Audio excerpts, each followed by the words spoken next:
Channel में आप सभी का हार्दिक स्वागत करती हूँ। और मैं एक कजरी गीत गाने जा रही हूँ। कजरी का सीज़न चल रहा है, अभी सावन महीना लगने वाला है 4 तारीख से।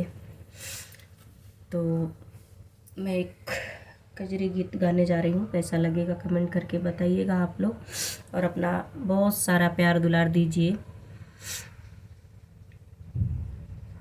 ससुरु हमारी हमें पानिया के पाठावै कतो बढ़ई जमुना ओ तीर। ससुरु हमारी हमें पानिया के पाठावै एक तो बढ़ई जमुना ओ तीर।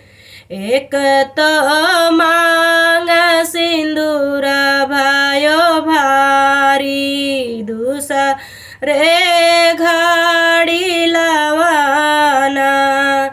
एक तो मांग सिंदूर भयो भारी दूसरे घड़ी लवाना।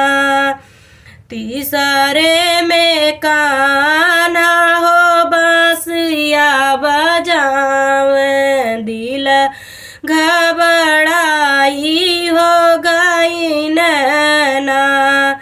तीसरे कान्हा हो बंसिया बजावे दिल घबराई हो गई नैना। भसुरु हमारी हमें पानिया के पाठावै एक तो बढ़ई जमुना ओ तीर।